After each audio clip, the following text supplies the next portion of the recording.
Hi everyone, this is Josh with Josh Wright Piano TV.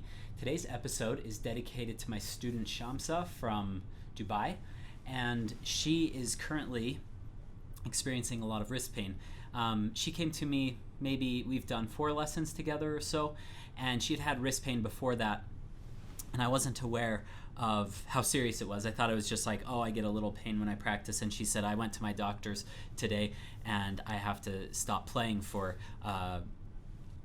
a couple of weeks because it's so inflamed.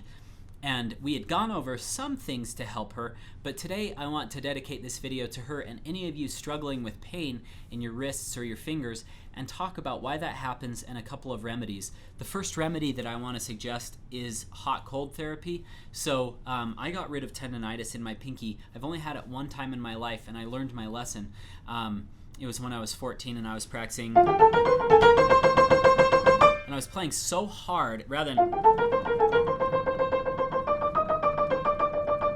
lighter like that, I would play as hard as I could to try to maximize my strength. I thought I was building strength, and pretty soon I had tendinitis, and it took me about a month to get rid of. What I would do is I would get in the or just go to the bathtub, turn on really hot water, and then massage my finger like this. If you're doing it with your fingers, it's kind of like you're asking someone for money, that type of motion. Like, so you just kind of go down each side of your finger, do it this way. That really helps. Obviously on your wrist, you do it wherever it needs help, and then you go to ice cold water. And I always end with ice cold water because I believe it constricts the joints and helps with inflammation a lot.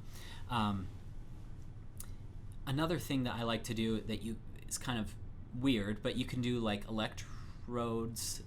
Like you can get like little handheld electrodes that you can put like on your wrist. I think they're like $30 on Amazon. I'll do some research, and if I find one, I'll put it in the link below. But it's a great little contraption that kind of pulses, which constricts your muscles, and then it fades out and relaxes. And that's really good for muscle therapy as well. Feels really good on your back too if you ever experience back pain. I used to get back pain a lot, and I used those. The chiropractor's office has a very powerful one that I went to. I was like 17. Again, it was because I was using horrible form, and I don't have that anymore. If you're having back pain, by the way, do some yoga. That's what cured mine. Finally, the way that you touch the keys, I want to go over this because it's so helpful to know how to touch a key. So what I want you to do first is play the note. I'm just going to do one hand. Push down into the note, continue to push, and then release.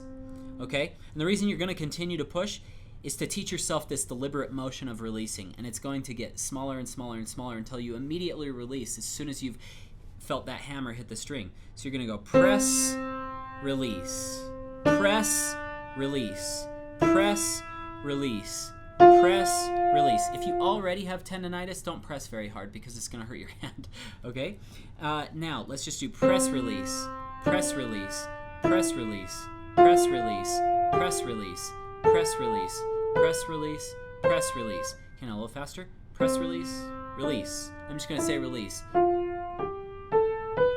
Once you've already pushed a note down, it takes almost no weight to hold it there, okay? And that's what I want you to focus on, is as soon as you've played that note and released the tension, I'm barely hanging on. I'm just allowing my hand to rest. My hand weighs enough and my arm weighs enough that it can keep that key down without any effort, okay? Like I don't have to keep pushing with my hand. I noticed that what most students do if they're like playing a hand-in exercise or something, they'll go...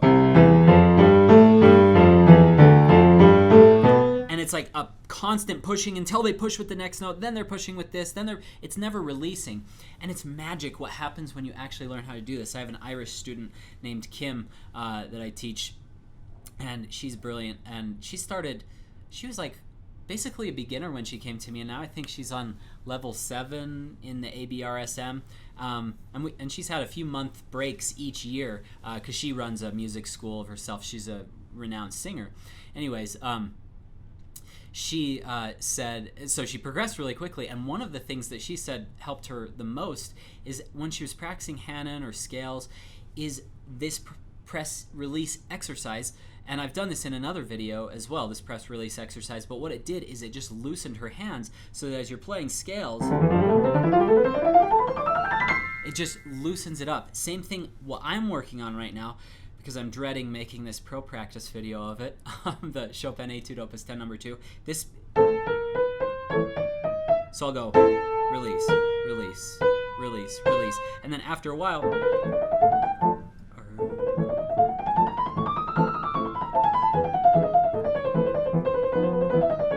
or even this etude.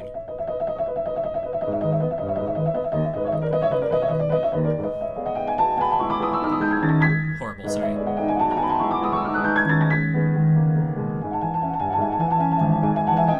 Just helps so much to develop this touch that's just as light as a feather. So that exercise, along with hot cold therapy and electrotherapy, seems to be a good solution for most students. And then the other thing that Sergei Babayan once told me, there's this girl, he kind of yelled at her in a lesson one time because she wasn't playing loud enough. She was playing Chrysleriana, which is such a stormy piece, and she was playing it quite soft. He said, no, louder, louder.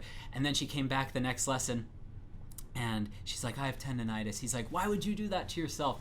You have to know your limits. You have to know when to stop. So he said, what you need to do is to keep practicing, but practice pianissimo, the movement of playing something, however that piece goes. Helped her to actually heal quicker rather than just taking a complete break from piano. So I do think piano can actually be a good solution for arthritis and tendinitis. I mean, I'm not a doctor, but I've seen it help people with that when they start practicing properly. So I hope this video has been helpful, giving you a few ideas. If you are experiencing some pain, if you're in dire pain and you can barely like hold on to anything, like you can't even pick up a glass or something, then you probably need a complete break. But if it's just a little bit of pain and you're trying to get rid of that, you need to reassess how your hand feels, loosen things up, and learn to play without tension in a very slow, soft manner. And then you can start adding more sound back in, and then you can start adding more speed back in. So good luck in your practice sessions. Thanks you all for joining me today. If you don't mind subscribing to my channel, also you'll see my website come up here, a subscribe button down here, and then more videos come up over here. Have a great week. Good luck in your practice sessions.